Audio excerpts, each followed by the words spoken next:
반갑습니다. 자, 편히 앉으시죠.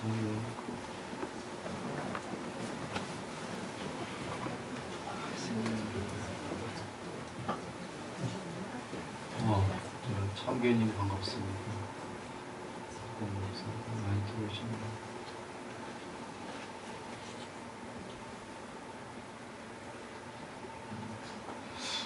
오늘 저기 사념처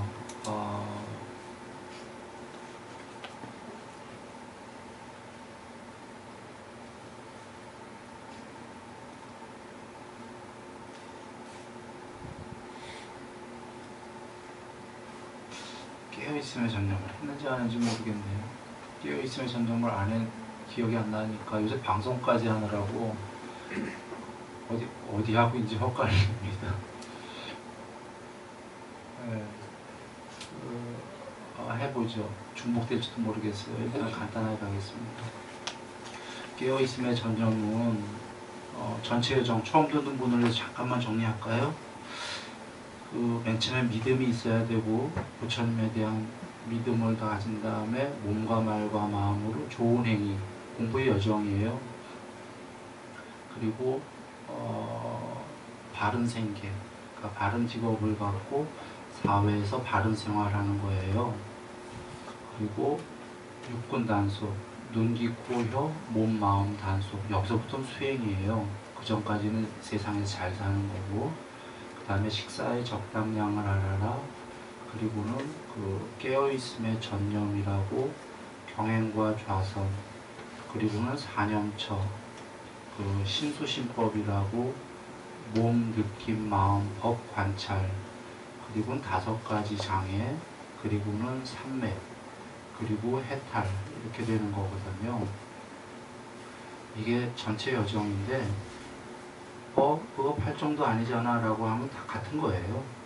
부처님께서 개정회로도 말씀하시고 팔정도로도 말씀하시고 지금 이런 식으로 조금 더 풀어서도 이해하기 쉽게 맥락은 다 개정회예요. 가만히 여겨보면 좀 더 쉽게 또 이렇게 할 수 있게끔 이렇게도 얘기하신 거예요. 그러면 처음 듣는 분들 잠깐 얘기하면 어떤 종교든 믿음이 있어야 되잖아요. 그분이 가르쳐 주신 분에 대해서 믿음이 없으면 믿음 없는데 그 공부할 필요 없잖아요. 수학선생 엉터리야. 그런데 그 수학 배우면 안 되잖아요. 못 믿는데 공식 잘못 가르쳐 주면 어떡해. 그러니까 믿음이 있어야 돼요. 그리고는 믿음이 부처님은 근데 맹목적 믿음을 얘기 안 하셨어요. 논리적으로 사유해 보라고 하셨어요. 숲에 가서. 이게 정말 중요한 게 맹목적인 믿음을 보시면 여기 2 교주가 있는데 한 교주는 훌륭하고 한 명은 사입이라고 하자고요. 우리가 어떻게 알겠어요, 사실. 그래서 따져보고서 믿어야지 막무가내 믿었다가 큰일 나잖아요. 유사정법이 더 많거든요, 세상에. 이게 피라미드 구조이듯이 위에는 소수고 밑에는 더 많아요. 그래서 같은 종교라도 종교 안에서도 예를 들면 가르치는 사람들이 차이들이 있잖아요. 그래서 맹목적으로 믿으면 안 돼요. 인생 다 믿어갖고 허비했는데 큰일 나죠. 안굴리마라님도 스승 잘못 만나갖고 부처님 뵙기 전에 99명을 죽인 거잖아요. 스승이 100명 죽이면 깨닫는다고 했어요. 그분이 신심이 강하기 때문에 스승에 대한 믿음으로 그냥 맹목으로 99명을 죽였던 거거든요. 큰일 날 일이죠. 그래서 부처님께서 부처님 믿음은 맹목적 믿음이 아니고 사유해 보라고 하셨어요. 중요한 겁니다. 법을 다 듣고 숲에 가서 맞는지 사유해 봐라. 사유해 보고 맞다고 싶으면 그제서 믿음을 가져라. 훌륭하죠? 그냥 믿으면 안 됩니다. 그리고는 몸과 말과 마음으로 좋은 행위해라가 이제 믿음이 생기면 계율과 보신데 보시는 몸과 말과 마음으로 남에게 착한 행위하는 것, 계율은 몸과 말과 마음으로 남에게 나쁜 행위하는 것 하지 않고 스스로를 위해서도 나쁜 행위를 하지 않는 것, 홀로 있을 때 부끄럽지 않다. 그러니까 요약하면 그냥 남에게 잘하고 남에게 나쁜 짓 하지 말고 나 스스로 부끄럽지 않고 이건 사유에 봐도 좋은 거잖아요. 좋은 정도가 아니라 우리가 그 몸과 말과 마음으로 해롭게 하는데 좋아할 상대방은 없는 거예요. 없는 거예요. 연애할 때도 잘해줘야 상대가 날 좋아하는 거고 이런데 그 세상에서 우리가 잘못 알고 있는 게 나쁘게 해도 좋아하는데 그거는 어떤 경우냐면 돈이나 권력이 꼈을 경우 그럴 수밖에 없어요. 할 수 없이 마음속으로는 순복 안 해. 돈 때문에 권위 때문에 권력 때문에 할 수 없이 일반 그런 경우 빼고는 폭력이지. 그러니까 그런 경우 빼고는 여기 보시면 나한테 좋은 행위 안 하는데 내가 왜 좋아해? 한 걸? 나한테 좋은 행위 하나도 안 하는데 나도 무시해버리지. 또 나아가 나한테 싫게 해요. 계율이죠. 싫게 해요. 나도 싫게 하지. 그쵸? 나한테 싫게 하는데 나가 좋게 하는 사람은 성자지. 그러니까 그 몸과 말과 마음으로 좋은 행위 너무나 당연한 거예요, 사실은. 우리는 간과하고 있지만 이제 나이가 들어가면 이제 점점 좋은 행위 좀 덜 하잖아요. 덜 하니까 나랑 주위에 몇 명 없는 거예요. 많이 하면 많이 있는 거예요. 그렇지 않겠어요?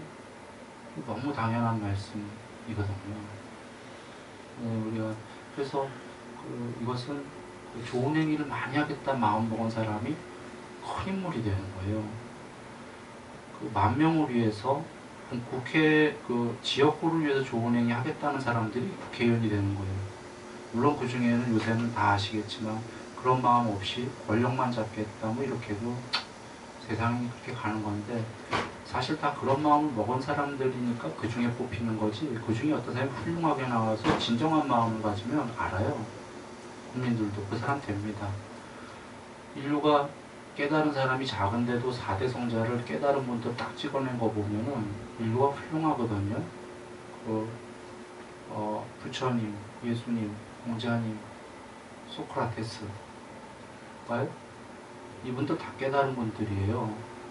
양면해탈이냐 반야해탈이냐 차이지 다른 분들은 다 반야해탈인데 반야해탈은 탐진치만 소멸하면 해탈이기 때문에 탐진치 소멸은 나머지 세 분 다 하셨을 거다 이런 얘기예요. 부처님께서는 위없는 양면해탈을 하신 거고 사마디로 다른 세 분도 삼매얘기 다 해요. 용어만 틀리지. 그리고 그 공자님은 신독이라고 홀로 있을 때 부끄럽지 않다. 끝났다 이 얘기예요. 남한테 부끄럽지 않은 게 아니라 아예 혼자도 안 부끄럽다 이 얘기거든요. 그럼 얘기 끝난 거죠.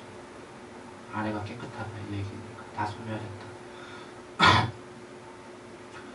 그러니까 인류가 그렇게 보는 눈이 있듯이 우리가 국민을 위해서 전 국민을 위해서 다 행위로는 못하겠지만 그래도 마음으로 내가 노력하겠다라는 마음 먹으면 그 사람이 대통령이 되는 거거든요. 몇 사람만 잘해주면 그냥 몇 사람만 동네 보건처에 있는 거예요. 주위에. 그러니까 아주 간단한 거예요. 쉽게 생각하면 돼요. 다시 아까 원점으로 내가 좋은 행위하면 날 좋아하고 상대가 내가 싫은 행위하면 날 싫어하고 너무 당연한 거 아니냐. 그런 거죠. 가까운 사람들끼리 잘해야 되는 게 처음엔 잘하다가 이제 뭐 결혼하고 하면은 너는 나한테서 도망 못 가지. 그러니까 이제 못 해줘도 된다. 이렇게 되는 거거든요. 이렇게 되면 이제 사이가 안 좋아지는 거예요. 그래서 이제 그런 신구이상호 그걸 어디서 하냐면 바른 생계, 바른 직업 이 세계에서 한다는 거죠. 이 세계에서 몸과 말과 마음으로 좋은 행위를 여기서 하게 되면은 자기의 형이하학적인 것도 재물과 명예도 커지지만 형이상학적인 자기의 흔히 관습적인 언어로 자아실현이라고 그러죠. 이 세계에서 자아실현 된다는 거예요. 바른 생활 여기서 해야 된다는 거죠. 여기까지가 뭡니까? 여기까지가 이 세계에서 잘 살고 죽은 다음에 천상세계 가는 법칙이라고 보신 거예요.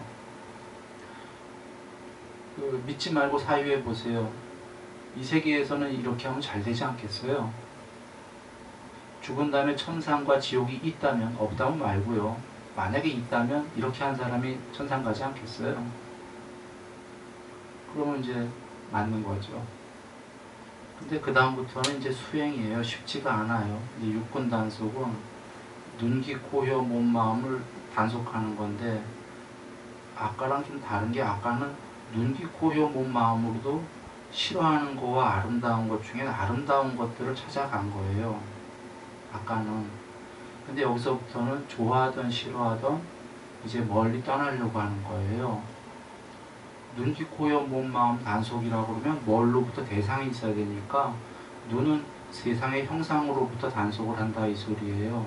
귀는 세상의 소리로부터. 단속은 뭐냐면 귀로 싫어하는 소리가 들리면 싫어하지 말고 좋아하는 소리가 들려도 너무 집착하지 말고 두 개를 초월하는 거죠. 이유는 물고기 반 물반처럼 세상에 눈으로 볼 때 좋아하는 것 반 싫어하는 것 반 이렇게 있거든요. 눈으로 보는데 세상에 좋아하는 것만 있는 분 없죠. 쥐 싫을 거잖아. 보면 뱀 좋아하는 것도 있긴 해요. 파충류 대부분 싫고 이런 동물만이가 아니라 자기가 싫어하는 경향성 나는 깨끗한 사람인데 차 안에 더럽히면 너무 싫다. 그러면 그런 행위도 싫거든요. 집안이 깨끗한 게 난 좋은데 더러우면 싫다. 그럼 상대방이 싫어진다. 이렇게가 그러니까 이건 그냥 예를 들었을 뿐이지만 세상에 싫어하는 것도 반절 되지 않습니까? 눈으로 볼 때. 좋아하는 것도 반절. 근데 누구나 딱 반절씩은 아니에요. 어떤 사람은 70% 좋아하고 30% 싫어하고 퍼센트는 다 달라요. 그냥 대충 반절 이렇게 여겨보자고요. 그러면 그거 다람쥐 쳇바퀴잖아요. 좋아하는 것만 보고 살 수가 없잖아요. 영원히. 싫어하는 것도 봐야 되는데 앞서도 얘기한 뱀쥐야 안 보면 안 볼 수 있어요. 근데 사람들 경향성 싫어하는 거는 안 볼 수도 없는 거란 말이에요. 그러니까 단속을 안 하면 평생을 좋았다 싫었다 좋았다 싫었다 좋았다 싫었다 귀도 코도 혀도 혓바닥으로 맛있는 거 있고 싫어하는 게 있기 때문에 음식을 이거는 피할 수는 있죠. 싫어하는 거를. 그런데 이제 맛있는 거 먹으러 다니려고 맨날 그거 사유해야 되잖아요.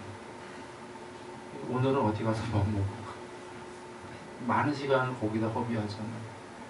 그 평화로워야 될 시간에 이 생각하는 것도 힘들고 거기까지 찾아가는 것도 사실은 좀 그렇죠.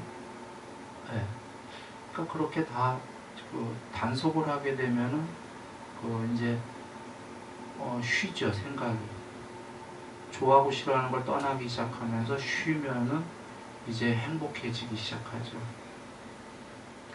그래 육군 단속부터는 수행이다. 왜 수행이냐면 아까까지는 요거 전에는 좋아하는 거 추구하면 됐는데 요거는 좋아하는 것도 이제 초월해야 된다. 이유는 좋아하는 거 왜 초월하래? 왜 그러실까 부처님께서 왜 그런 걸 냅두시지? 첫 번째 좋아하는 거 싫어하는 거 세상에 반반이기 때문에 왔다 갔다 하니까.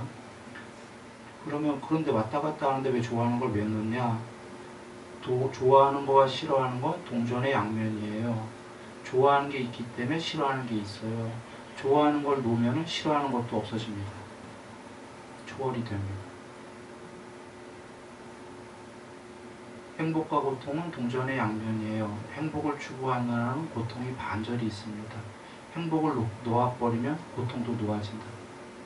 이게 추상적인 얘기가 아닙니다. 그런데 이 둘 다를 놓았을 때 그 이름할 수 없는 자리는 지복이다. 지보다. 우리들이 단어로 얘기하는 행복이 아니고 그 행복은 괴로움의 반대말이었던 거고 그 둘 다를 초월한 거다. 그냥 상상해 보세요. 마음이 쉬게 되면 더러더러 너무 평화롭지 않아요? 생각이 다 쉬게 되면 평화로워. 그 둘 다를 놓게 되면은 감각적 욕망의 좋아함과 싫어함을 놓게 되면은 그건 말할 수 없는 어떤 평화가 벌어지는 거죠. 그래 육군 단속이 그거고 그 다음에가 이제 식사의 적당량을 알아라가 아까 육군 단속은 이제 식사의 적당량을 알아라. 식사 부처님 제자 스님들도 세 끼 다 하셨었어요. 거의 다 정황상 경에 나와요. 부처님께서 그 제자가 된 다음에 이제 어느 정도 있다가 얘기를 하세요. 아, 나처럼 저녁을 안 먹는 게 어떤가. 그 다음에 저녁을 안 먹고 또 한동안 지나니까 나처럼 점심을 안 먹는 게 어떤가. 이렇게 해서 길들이셔서 아침만 하신 거예요. 처음부터 제자 스님들이 함께 하신 게 아니라, 물론 제가자분들은 함께 해라 부처님 이러신 게 아니라 몇 끼 해도 괜찮은데 적당량 과식 안 하시고 좀 소식하면서 하는 거죠. 그래서 제자 스님들한테 그리 얘기했더니 제자 스님들이 그 중에 소수는 삐진 스님들도 있었어요. 대사문이 뭐 이까짓 거 갖고 이러시나 하고 3달 동안 삐져갖고 어떤 스님은 경전에 나오셔요. 나중에 그걸 참여합니다. 꼭 가만 생각하니까 한 끼 먹으란 스승은 여지껏 없었기 때문에 대사문이 저렇게 높은 분이 그까지 먹는 거 같고서는 근데 그걸 삐지고 그랬는데 해보니까 이유가 있었던 거죠. 좋은 거죠. 그 몸에만 좋은 게 아니라 몸의 억수로 좋은 거죠. 이건 뭐 과학적으로도 굉장히 좋아요. 소식하면 뭐 장수 얘기하잖아요. 수명, 건강. 그거보다 더 중요한 건 몸이 평화로우면, 몸이 경안해지면 마음이 편안해지고 이게 산매에 들기 쉽거든요. 그리고 식사를 계속 하다 보면 당이 자꾸 올라가고 한 몇 시간 있으면 이제 편안해지는데 그 몇 시간이 편안해지려면 또 먹어야 돼. 점심. 몇 시간이 또 편안해지면 또 먹어야 돼, 저녁을. 그러니까 이게 참 아니거든요.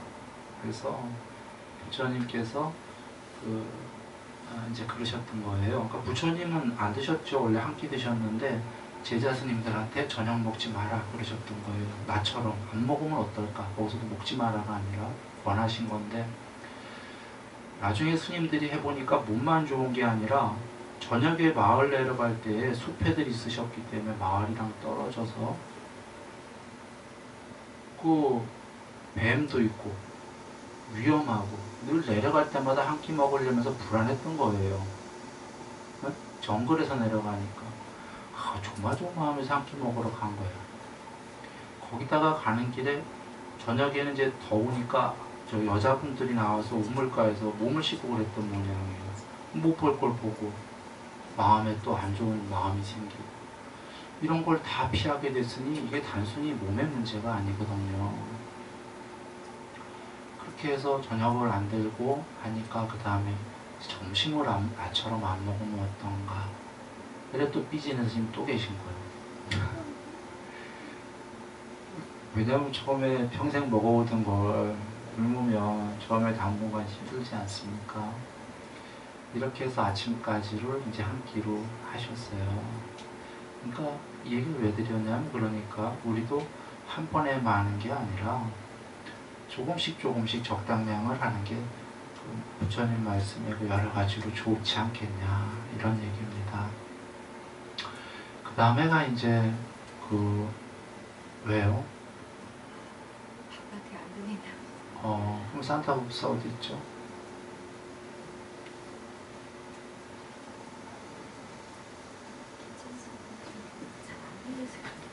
네, 조금 그럼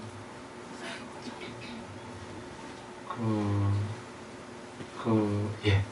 그러면 좀 전에가 맨 처음에 깨어있음의 전념이 지금 식사 절제가 식욕 3대 본능이라고 하는 식욕 절제, 그 다음에 수면욕 절제, 그리고 성욕 절제 이렇게 나가는데 이번 다음 이제 수면욕인데 깨어있음의 전념이에요.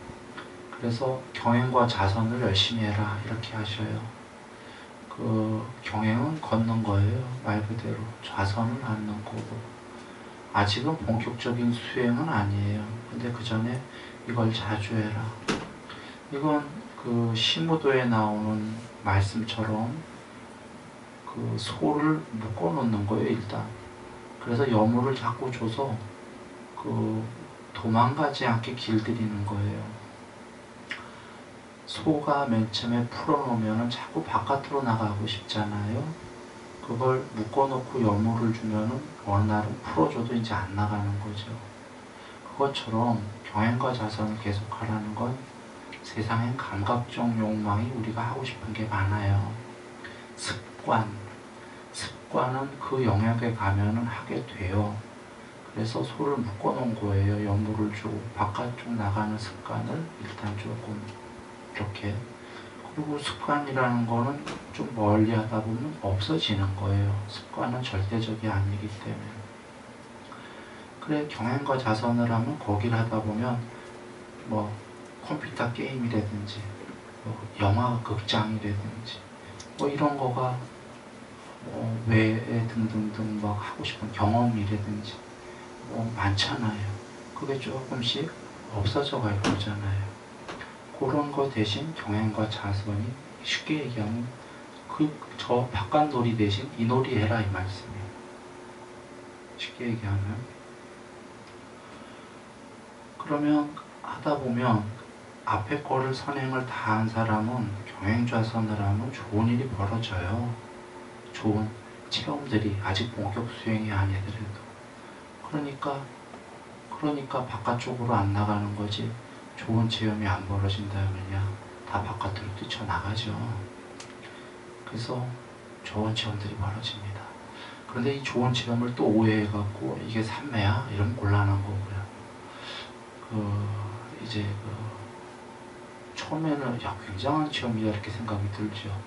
왜냐하면 아까 감각적 욕망에선 체험할 수 없던 상태니까 그걸 초월한 상태니까 어우 엄청난가 보다 그렇게 여겨지는데 이제 갈수록 더 엄청난 일이 벌어집니다.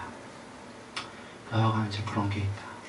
그리고는 이제 그 넘어가 뭐냐면 5가지 장애, 4념처예요. 아까 그 4념처가 이제 오늘 할 공부예요. 여기까지 빨리 했습니다. 모르는 분들이, 처음 듣는 분들이 계실까봐. 드디어 이제 오늘 공부 이제 시작입니다. 몸, 느낌, 마음, 법, 관찰. 아까 경행과 좌선에서 그 들숨날숨 하는 거예요. 앉아갖고. 경행은 주로 그 2차원 몸동작 관찰하는 거고, 이제 본격적인 그 4가지 관찰이 들어갑니다. 4가지 관찰을 하기 전에 통론을 먼저 얘기를 드리면, 이 4념처는 사마타와 윗바사나를 하기 위해서 하는 거예요. 사마타와 윗바사나가 더 높은 법이고 그 밑에 4념처예요. 그러니까 4념처 다음에 5가지 장애 다음에 3매가 나오는 거죠. 3매는 나오죠. 그러니까 4념처는 그 밑에 공부예요. 아무따라니까에 이 말씀이 계셔요. 사마타는 됐는데 윗바사나는 안 된 사람은 윗바사나가 된 사람한테 가서 배우고, 윗바사나는 됐는데 사마타가 안 된 사람은 가서 배워라. 둘 다가 된 사람은 이제 해탈로 깨달음으로 향해 가라. 즉 둘 다를 가져야 해탈로 갈 수 있는 필수품이에요. 그러면 이 말씀은 둘 중에 하나만 갖고 안 될 거다 이 얘기잖아요. 이게 안 됐으면 일로 가고 이게 안 됐으면 일로 가서 둘 다 배운 다음에 깨달음으로 가라 했으니까, 둘 다 됐으면 깨달음으로 향하면 되고, 둘 다가 안 된 사람은 4념처를 닦아라. 머리에 불 붙은 것처럼, 옷에 물 난 것처럼 4념처를 닦아라. 그러면 도식이 정리가 되죠. 맨 밑에가 4념처, 그 위가 사마타 윗바사나, 그 위가 해탈. 자, 이렇게 정리가 됩니다. 4념처에는 그래서 보면은 4념처는 사띠 공부인데 사띠 공부로 시작하지만 출발은 사띠로 출발하는데 뭘 하기 위한 거냐면 사마타와 윗바사나를 하기 위한 거예요. 그 4념처에는 사마타와 윗바사나가 다 있어요. 그래서 몸, 느낌, 마음, 관찰은 다 사티 확립해서 그 다는 아니고 대체적으로 이 윗바사나 공부고 여기에 부분적으로 사마타가 되는 공부가 있어요.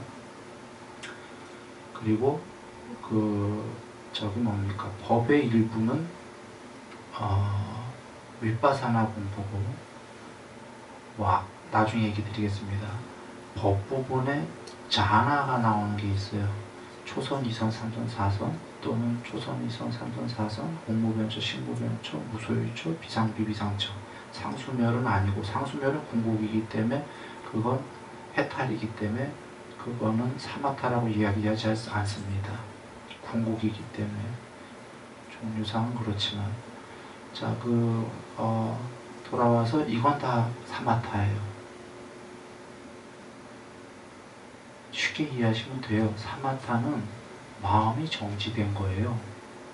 일심이나 무심이에요. 마음이 정지됐는데 마음이 정지가 되는 데 있어서 수행 주제, 대상도 정지된 거야 돼요. 일심일 때. 쉽게 생각하면 막 움직이는 게 있는데 그거 보면서 마음이 정지되기는 불가한 거예요. 네? 상대가 정지돼 있을 때 이렇게 숲을 보면서 마음이 평화롭고 정지돼 들어가는 거지 막 앞에서 뭐가 동물들이 왔다 갔다 하는데 그거 보면서 그걸 안 보면 마음이 정지될 수 있겠지. 막 하던 말던 걸 무시해버리면 거두어서. 근데 관찰은 아닌 거죠. 그러니까 바깥에 꽤 정지돼 있어야 되고 자기 마음도 정지되는 게 사마타예요. 그런데 윗바사나는 보시면 숨관찰, 숨 움직이는 거, 몸 움직이는 거, 느낌, 괴로웠다 즐거웠다, 마음 막 변하는 거 이런 움직임들을 관찰하는 게 지금 나중에 윗바사나가 되는 거예요. 움직임을 관찰하는 게 단순히 윗바사나가 되는 게 아니라 움직임을 관찰해서 움직임들은 항상 변하는 거예요. 움직임 자체는 변하는 거니까 무상이라고 하는 겁니다. 변하는 것들은 궁극의 실체가 아니에요. 왜 실체가 아니냐면 움직이고 변하는 것들은 생로병사 언젠간 필멸이기 때문에 죽기 때문에 궁극에 비해서는 괴로움이에요. 그것은 실체가 아니다. 흔히 시중에서 관습적 언어로는 무상고무아라고 하는 겁니다. 그게 딱 맞진 않는 얘기인데 대충 그렇게 여기시면 돼요. 그거를 보는 건 윗바사나. 그래서 윗바사나의 주제들은 정지된 주제가 없어요. 다 움직이는 것들이에요. 그러니까 쉽게 생각하면 돼요. 사마타는 정지된 수행 주제, 윗바사나는 움직인다.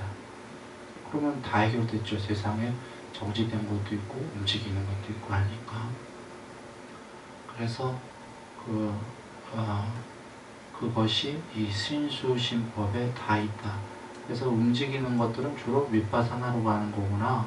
정지된 건 사마타로 가는 거구나. 사념처를 그렇게 닦는 거구나.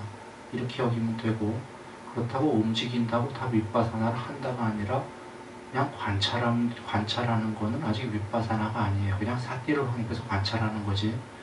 그리고 사띠를 확립해서 관찰할 때에도 무상고 무아의 측면에서 관찰을 안 하면은 사띠 사마디에 들어버리는 거예요. 그냥 이건 나중에 얘기하겠습니다. 자 이렇게 먼저 이해하면 되겠습니다. 정리합니다. 사념처를 들어가는데 이 사념처는 사마타와 윗바사나를 하기 위한 거다. 이해되셨죠? 네. 그 중에 그 신수신법인데 원래 그 신부터 들어가야 되겠지만 법부터 얘기하려고 합니다. 법에 고진멸도 사성제에 제일 중요한 말씀이 계시기 때문에 그게 먼저 해야 되죠. 그건 먼저 해야 되지만 법에 있는 이유는 그게 법이기 때문에 이치기 때문에 그래 그걸 먼저 사성제를 얘기하고 이제 사념처를 들어가는데 사성제는 부처님께서 뭐라고 하셨냐면 이걸 안 가리키면 선생들이 제자에게 이걸 안 가리키면 직무유기다 그러셨어요. 만약에 불교에서 얘기하면 이게 유사 불교다, 사입이다 이런 얘기가 되는 겁니다. 또는 코끼리 발자국 안에 모든 동물의 발자국이 들어가듯이 코끼리가 제일 크니까 사성제가 진리다, 유일한. 나머지 불법은 전부 다 그 안에 들어가는 작은 발자국이다. 그러니까 작은 발자국들도 우리가 배우면 굉장히 큰 공부가 되죠. 불교 공부가. 그렇게 지엽인데 지엽이다. 지엽적인 거다. 다른 것들. 그래, 사성제를 먼저 이해하면 본론을 부처님 말씀을 다 이해한 거예요. 거기에 본론을 다는 이해 못하지. 우리가 해탈을 못했기 때문에 어느 정도 이해한 거예요. 그래서 다 이해 못했기 때문에 필요하다면 이제 강론들을 보게 되는 거죠. 숲을 본 거다. 그렇게 중요한 사성제예요. 네 가지 성스러운 진리인데 첫 번째가 이것이 괴로움이다. 이것이 괴로움의 일어남이다. 그러니까 괴로움의 생겨남, 괴로움의 원인이다. 그런 얘기예요. 괴로움의 이것이 소멸이다. 그리고 네 번째가 괴로움의 소멸로 인도하는 방법. 도 닦습니다. 방법. 요약해 볼게요.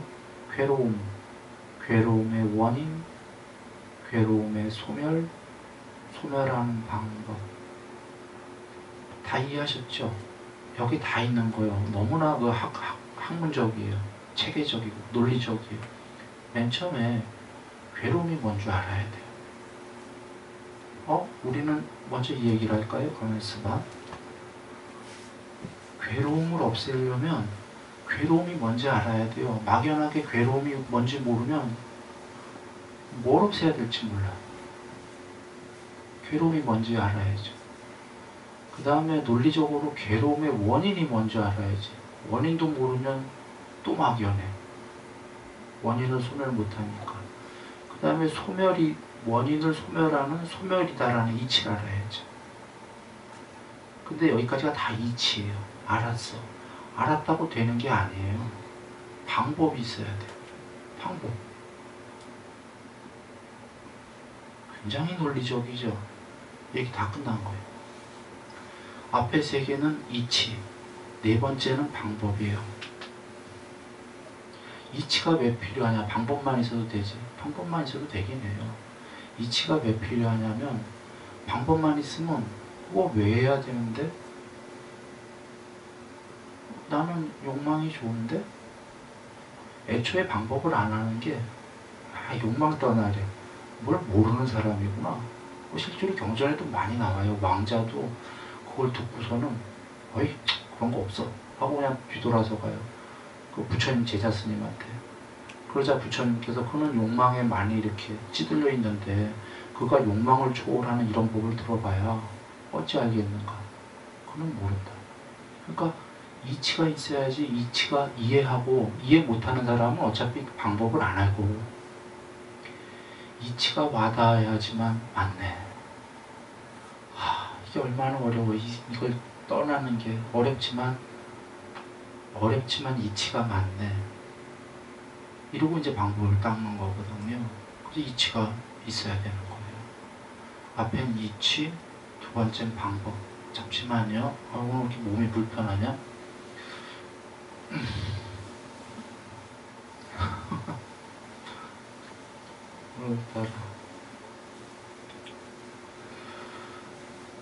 사실 저 뒤에 늘 뭐가 있답니다. 하나가 탁 이라고 아프네. 그 이치, 이치와 방법. 그런데 이제 돌아옵니다. 이것이 괴로움이다로 출발할 때 또 어떤 분은 기분이 나빠요.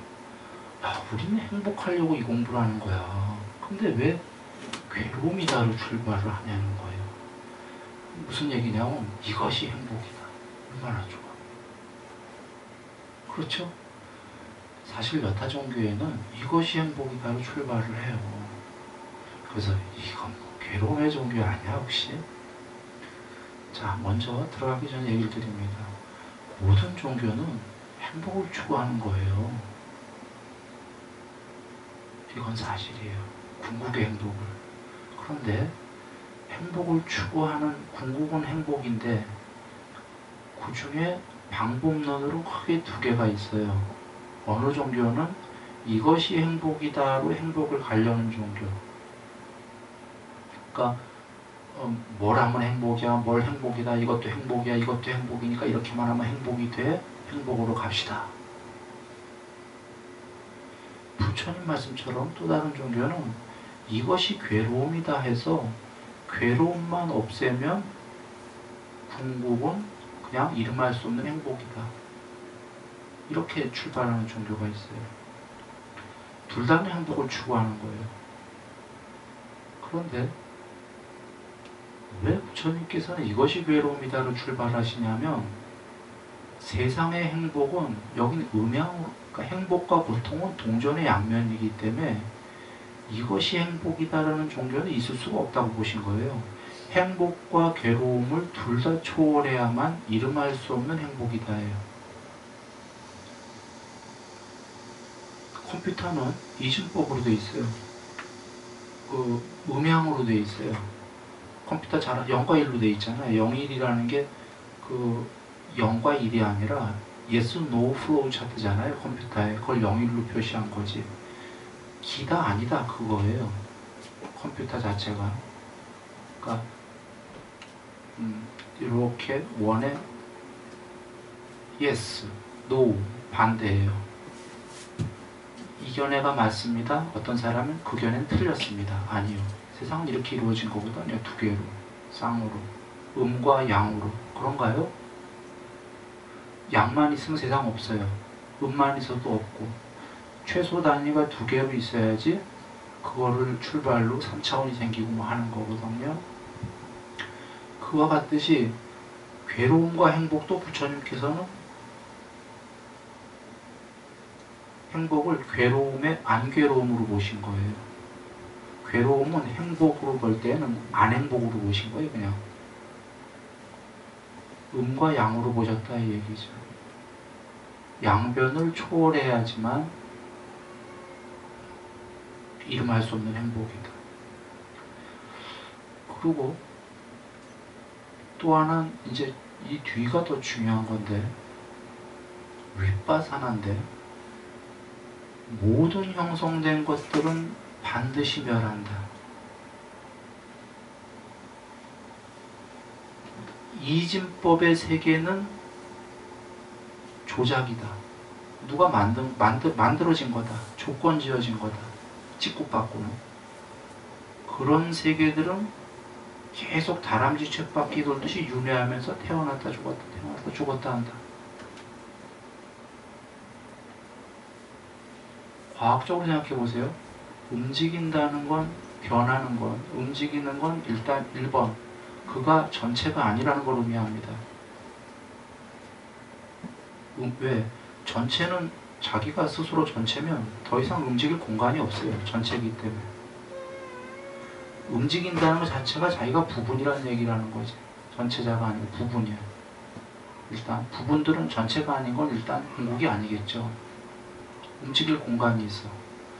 공간이 있는 건 시간으로 변환이 돼요. 공간을 움직인 걸 시간으로 체크가 돼. 시간과 공간이 있어요. 시간과 공간이 있는 부분들은 모두 언젠가 멸이에요. 수명은 다 달라도. 그냥 쉽게 생각하세요. 전체자가 아니고 부분인 것이 어떻게 영원하겠어요. 그리고 이렇게 이해하셔도 되고 이 세계 전체가 최소 단위가 음과 양으로 애초에 반쪽 쪼가리로 만들어졌어요. 이진법으로. 애초에 쪼가리로 만들어진 것들은 언젠가 멸이에요. 궁극이 하나가 아니기 때문에. 그러니까 그게 윗바사나예요.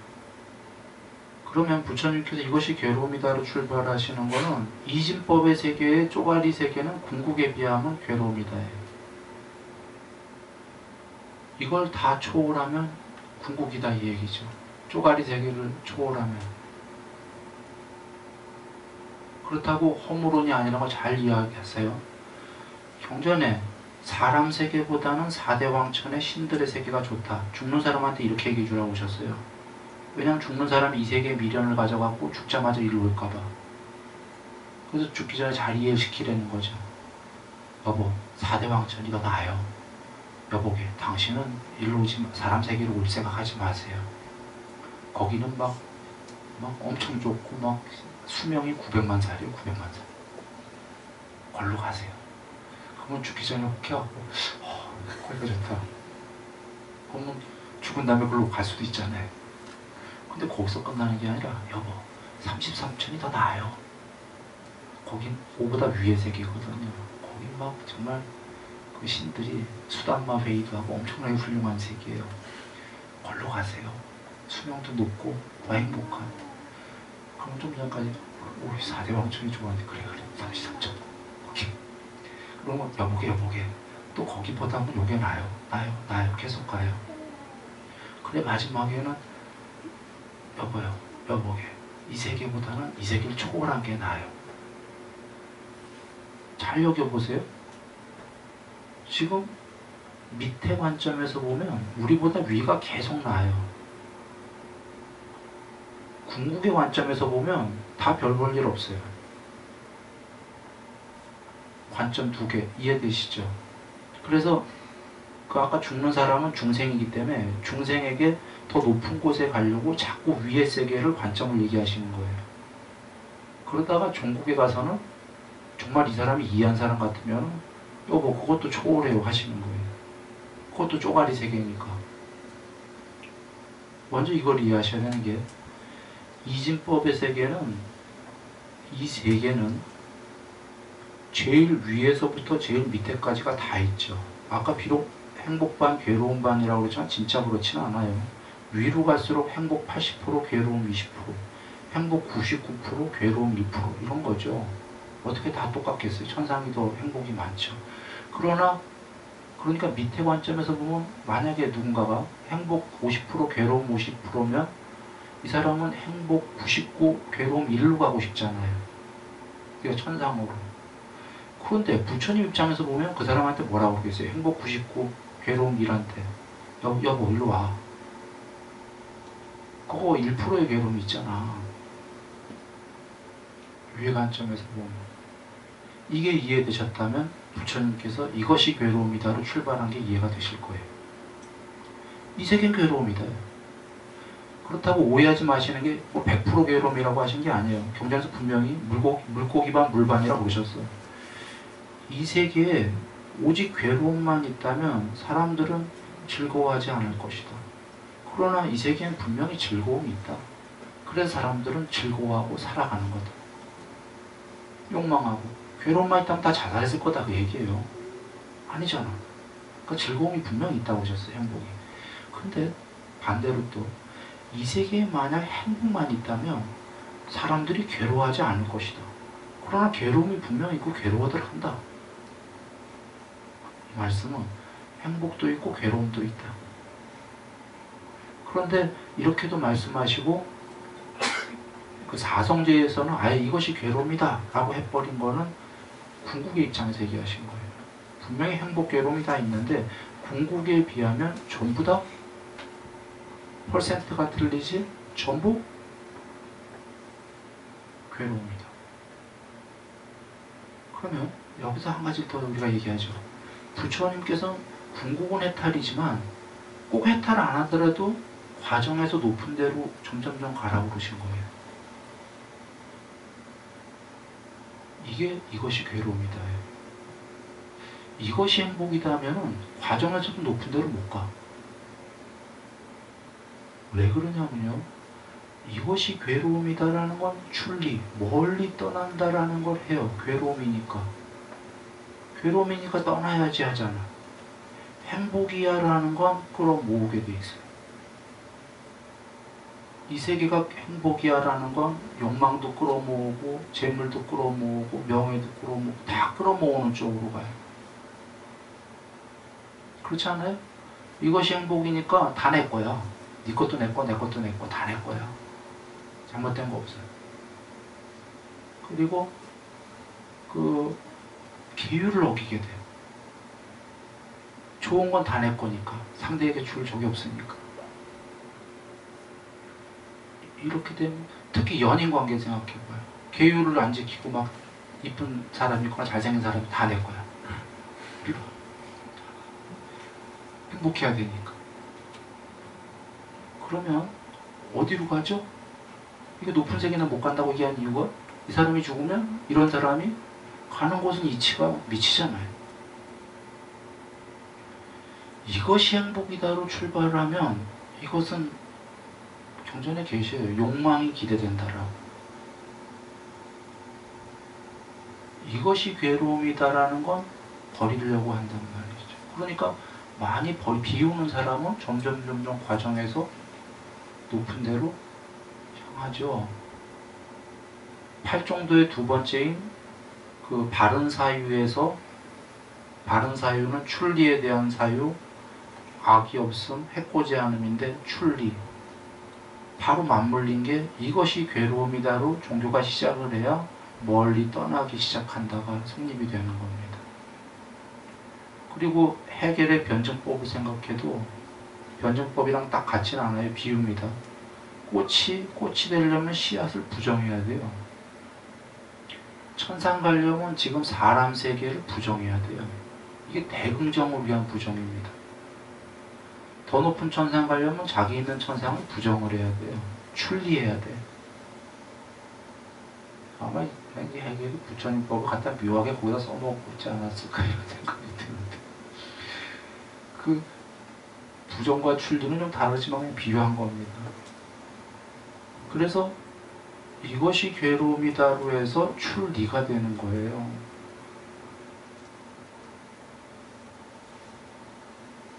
혹시 처음 듣는 분들은 오해하지 마세요. 부처님께서 요거 전에 육군단속 아까 전에는 이 세계에선 재물, 명예 다 잘 사는 법 얘기하셨어요. 저번 법문에 얘기했습니다. 그 출리하면서도 잘 살아. 남과 더불어 남에게도 좀 좋은 행위 하면서 계율도 하면서 재물, 명예 다 돼요. 그러면 아까 무슨 좀 전에 행복으로 가는 사람이 끌어모은 건 무슨 달라? 계율, 보시, 신구 이상으로 남 도우면서 잘 사는 사람은 남 뒤통수 치거나 남 내 거라고 끌어모아서 하는 게 아니에요. 그런 사람들이 오히려 많이 벌어야 된다고 얘기했습니다. 그런 사람들이 벌게 되면 재벌이면 아프리카 도와줄 거니까. 여기 자기만 아는 사람은 아프리카에 있는 것도 뺏어오려고 할 거니까. 이 차이예요. 그래서 이 세계에서도 재물, 명예도 되고 다 잘 살아요. 그 사람은 근데 탐욕에 미치지 않아요. 미쳐있지 않고 탐욕에 있긴 해요. 머물러. 이 정도로도 분발하기 때문에 다 잘 된다 하셨어요. 잘 되면서도 남을 도우면서 이 사람도 출리로 가는 거예요. 잘 사는 사람도. 자, 돌아옵니다. 이것이 괴로움이다가 또 하나는 이것이 행복이다로 출발해보죠. 이것이 행복인데 그 사람 여기서 행복을 알 수 있어요? 끌어모으면 행복할 건데 고통을 또 고통스러울 거예요. 늘 고통과 행복을 오갈 거예요. 이것이 행복이다로 출발하는 사람. 마음속에서는 고통인데 행복이라고 최면을 걸어 계속. 이 세계에서는 영원히 그 사람 100% 행복을 못 봐요. 볼 수가 없어요. 이 세계 자체가. 왔다 갔다 하기 때문에. 그리고 욕망이라는 건 100% 행복이 없어요. 아무리 끌어모아도. 욕망의 첫 번째, 100% 다 내 거로 끌어모을 수 있는 사람이 있긴 있어요. 아주 소수, 한 명, 두 명. 그런데 문제는 대부분은 끌어모을 수도 없다. 그래서 얻고자 하는 걸 얻을 수 없을 때 괴로워. 또 하나는 더 큰 문제는 욕망을 다 끌어모아도 마음은 허물없다. 허무해. 뭔가 오히려 괴로워. 그래서 오히려 더 끌어모아갖고 나중에 막 아주 무슨 정신 이상적으로 더 끌어모으려고 그래. 방법을 모르니까. 잘 여겨보세요. 욕망을 충족해서 100% 행복할 수가 있을 건가? 아까 욕망이 나쁘다는 얘기는 아닙니다. 나쁜 건데 이 세계에서 아까 그 전에 그 제가자들은 어느 정도의 탐욕을 갖고 잘 할 수 있는 걸 말씀해 주셨어요. 나중엔 출리인데 지금 하려는 얘기는 욕망으로 100% 행복해질 수가 있겠냐라는 겁니다. 마음도 허물었고 괴롭고 뭔가 없고 이래요. 무슨 얘기를 하냐면 이것이 행복이다로 간 사람은 야 이거 이렇게 하면 행복이라는데 나는 사실은 안 행복하다. 행복할 때도 있지만 왔다 갔다 한다. 이러면서 다람쥐 책밖에 볼 수밖에 없는 거죠. 이것이 괴로움이다를 간 사람은 괴로움을 버리면 분명히 행복인 거예요.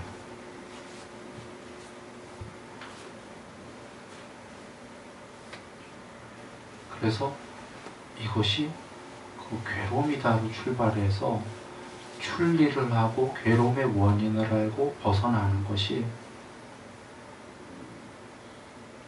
정말 옳은 방법입니다.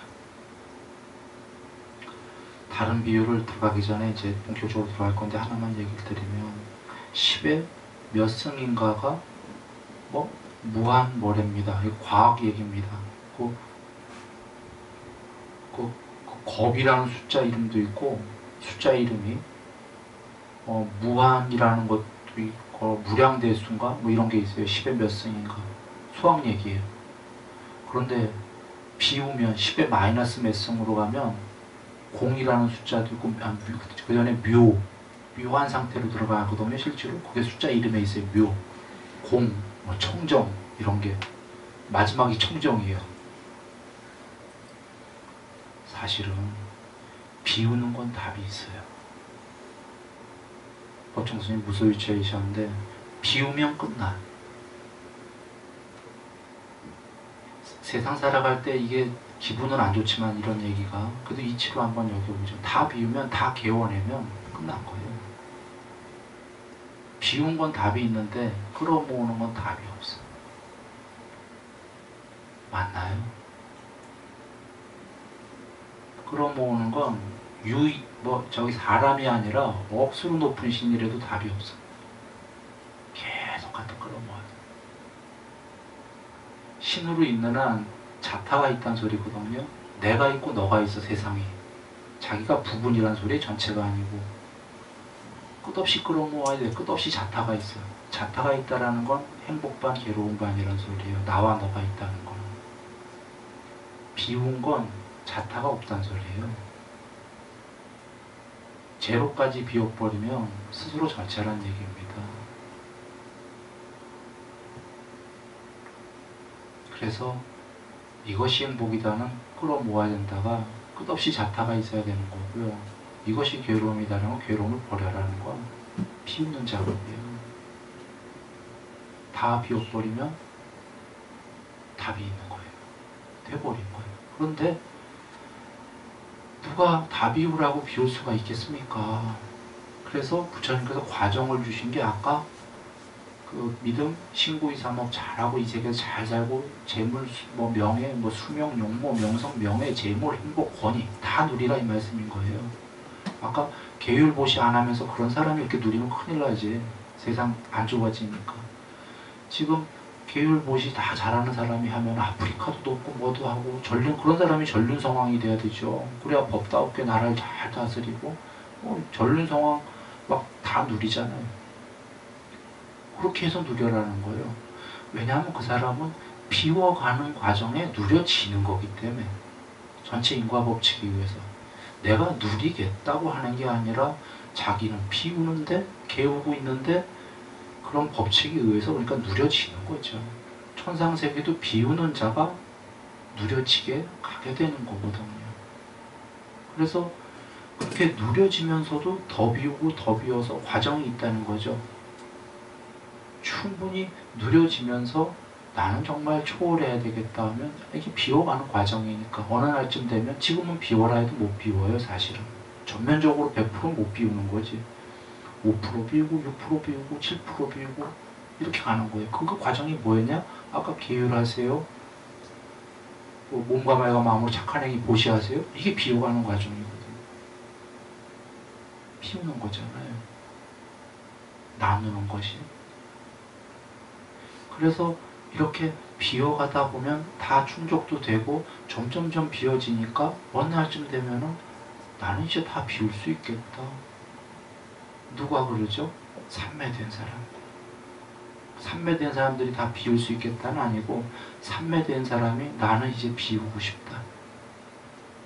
왜냐하면 삼매는 그 든 상태에서는 이 세계를 초월한 거거든요. 이 세계를 초월한 거기 때문에 그 초월 상태는, 그 상태를 알게 되면 그건 욕망을 넘어선 상태이기 때문에 있을 수 없는 상태가 벌어져요. 존재로서는. 존재를 초월한 거기 때문에.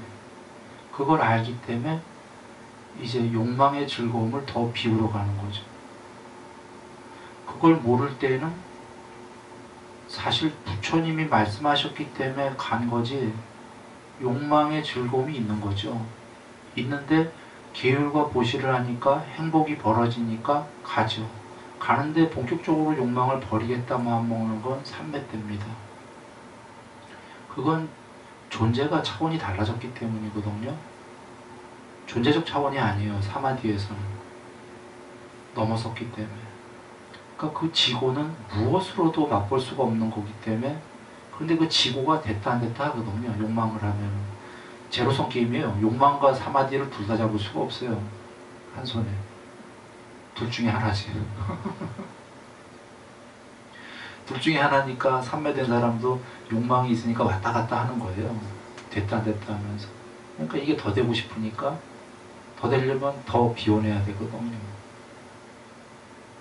그래서 이제 그때부터는 스스로 보아할 수 있는 거죠. 부처님 말씀을 그 전까지 믿어간 건데 이제 스스로 모아서 부처님에 의지하지 않고 이것은 사실이었구나. 그래서 더 비워내는 걸로 가는 건데, 그 전까지가 그 아까 몸과 말과 마음으로 착한 행위를 하면서 어느 정도 비워내면서 가게 되는 겁니다. 자, 이제 본격적인 걸 들어가야 되는데 시간이 다 됐어요. 그래서 통론만 얘기했습니다.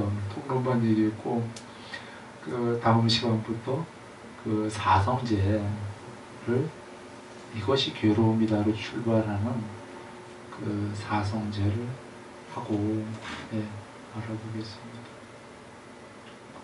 이제 여름 다 지나간 겁니까? 아, 봄방 다 끝난 겁니다. 근데 여름 다 지나갔나요?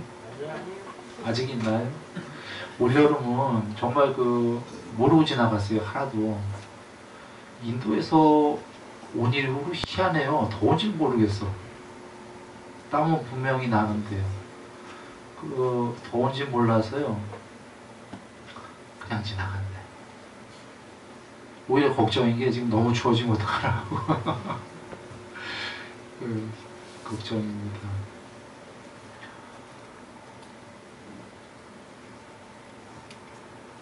부처님 그 가피 아래, 가피와 함께 우리가 부처님께서 나를 햅쌀에 이르는 그날까지 의지처로 삼고 피난처로 삼아라 그러셨거든요.